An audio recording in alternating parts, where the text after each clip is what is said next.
Hey everyone, welcome back to my channel, or welcome if you are new. So today's video, I'm going to be doing a faux granite countertop on my kitchen island that my husband and I built. This has been something I've been wanting to do for a long time. I actually had a different plan originally. I was going to do a contact paper on the top, but the products came in and they just weren't what I expected. So I'm going to attempt to paint this the same as that. I have done this technique before whenever we lived in our mobile home in Georgia. I did a more of like a brown and tan colored granite, so if you want to go back and see that video, it's very, very old, but it is up on my channel still. But I'm going to show you guys how to make this color granite over here, or at least I'm going to try my best. And if it doesn't work, I do have a backup plan, and I will share that if this does not work out, or once I'm done, I'll share the backup plan. So we're going to go ahead and get into it. First thing I got were some paints from Walmart.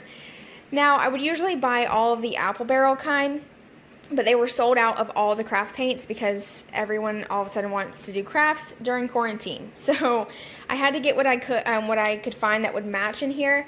So I got the Waverly chalk paint in mineral, the chalk paint in nimbus, and steel.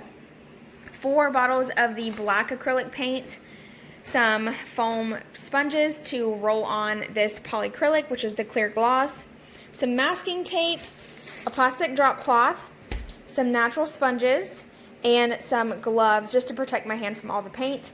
And then right here I just have some foam plates to put the paint on whenever I go to start sponging. So we're going to go ahead and get started, and I will just kind of explain as I go.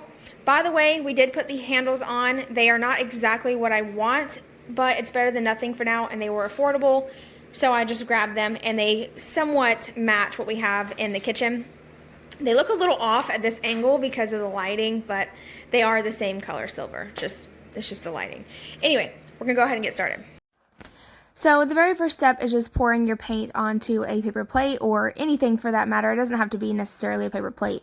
I just like to do this so that way I can like tap off some of the excess paint, and I try to go light-handed with this because you can always add more paint. It's just really hard to take away paint, so just keep that in mind. Always go light-handed. You can always add in more color and more depth as you go, but I always recommend starting light first and adding if you need to.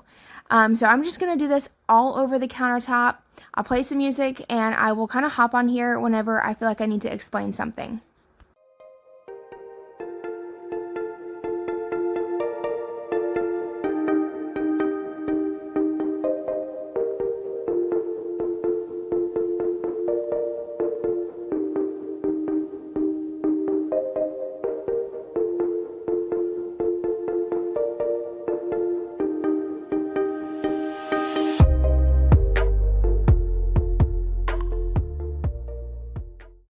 Okay, so I just wanted to quickly show you guys that I just mixed all 3 of these colors together. This is the steel, the mineral, and the black. Oops.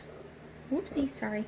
And I'm just going to mix this together and try to make my own color because I feel like the other color I bought does not really match the countertops. So I need to try to create a color that looks more like this color right here.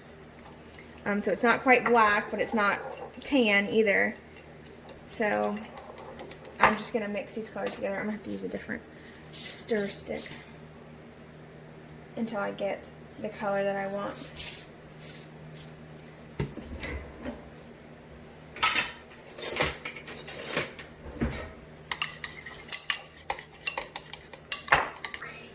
So I actually have some of this brown nutmeg color I'm going to add to this mixture because I need it to be a little bit more of a brown shade. So I'm going to go ahead and maybe a little bit more. Now obviously you can use whatever paints you want, and don't be scared to mix colors because sometimes that's what you have to do to get the shade that you want.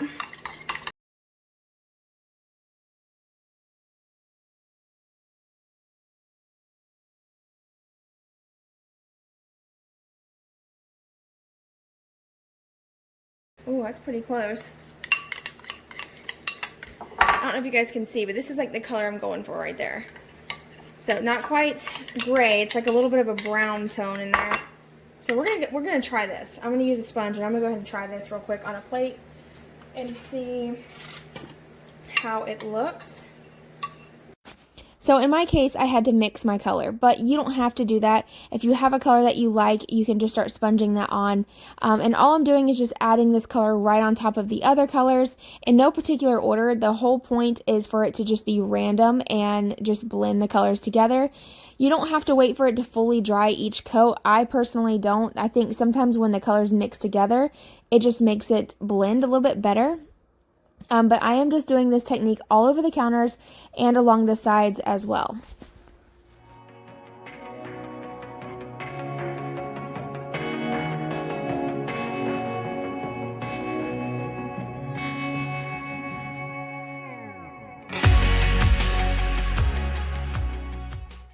Okay, so far it's looking really, really similar. I just have to do the black on it and then go back in with some like lighter color to kind of just blend it together, but from a distance it looks very similar already. So now I'm gonna go in and start adding the black, and this is where I messed up. So at first I started very light and I was like, oh, I'm just gonna do a couple specks here and there, and then I was like, no, you know what, I can just do the black all over and blend it in with the lighter color. The end result turned out fine, but if I would have just done my original technique, which was going to be just adding a little bit of black here and there, I think it would have been a lot nicer. You can see kind of where I was going with it. I had some chunkier pieces and lighter pieces, but in just a moment you'll see that I just went a little overboard with the black. And this can happen sometimes when you're staring at it. You kind of just don't realize what you're doing until it's done and there's no going back. So it doesn't look bad, honestly. It really doesn't. I've seen countertops that look like this, but now I am going to start going in with the lighter color. And this is just going back in with the color Mineral, the first color I used, and just kind of toning down that black tone a little bit, because clearly this is way darker than what my countertops are. And once I started adding in this lighter color, it really just started bringing it together, and I was very happy with the way it was turning out.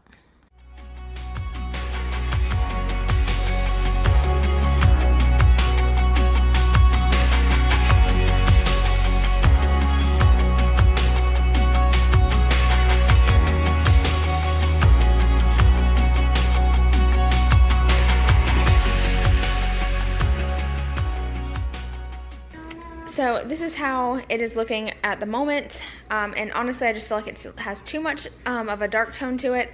I definitely want it to match more with the countertops.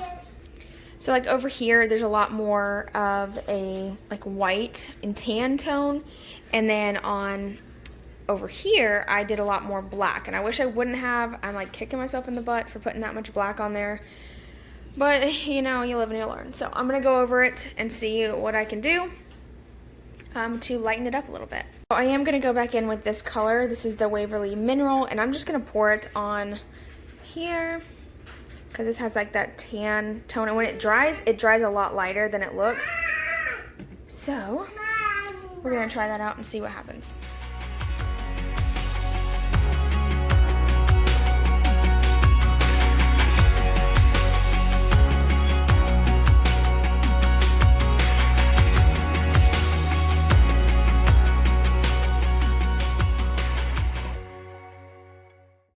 So now I'm going to go ahead and put the polyacrylic seal on it, and this is the clear gloss finish. At first I started with the foam roller, which I did use whenever I lived in Georgia. That's what I used to put the polyacrylic on. But for some reason this time there were streaks on the counter. So I ended up having to go over it with a foam brush. So just go ahead and skip the roller and just get you a foam brush instead. I think it works a lot better.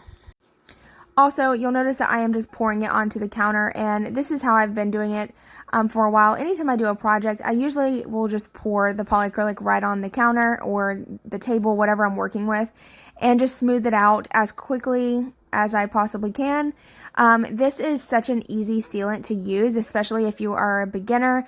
I highly recommend this one. This is the one I usually always use for all of my projects. So since I've had countertops done this exact way, I just wanted to go ahead and let y'all know that they do hold up very well. These countertops are pretty much a permanent fix as long as you take care of them and you aren't like scrubbing at them or using the harshest chemicals every single day. They will last a very long time. The trailer that we lived in Georgia, those countertops have been done for 3 years now, and they still look just as good as they did the day I did them. So I just wanted to let you guys know that in case you were curious on how they held up. All right, you guys, so this is the finished product. I think it looks amazing, honestly, considering it's hand painted on. And I just wanted to show you my backup plan that I told you I had in case this didn't work out. So I was going to do this contact paper in the marble finish. I'm not going to do it right now. I'm going to just use this for a while, and if I get bored, I'll just change it out to this. But honestly, I'm very happy with it. The glossy finish feels extremely durable. It dried really fast, and it looks so pretty. I think it looks awesome. So I wanted to show you an up close of how the hand painted granite looks compared to the real thing in my kitchen. So this is my hand painted granite, and then this is the granite that is in the rest of the kitchen. And to me, it is very similar. The colors are pretty much spot on. Obviously, it's not going to match 100%, but I feel like I did a pretty good job at recreating it to kind of make it match in the kitchen. I wanted to mention that you can see a couple brush strokes on the countertop. I did fix that by using a foam brush instead of the roller. On these clips here, I had only used the roller and you could see the lines from the roller. So I definitely recommend using a foam brush to put the polyacrylic on. Instead, it did make a huge difference. But before it got dark, I wanted to get these clips done for y'all so you could see the color. But I hope y'all enjoyed this video. Please don't forget to give it a thumbs up and let me know what you think in the comments below. I appreciate all of y'all's love and support, and I will see you in my next video. Bye, y'all.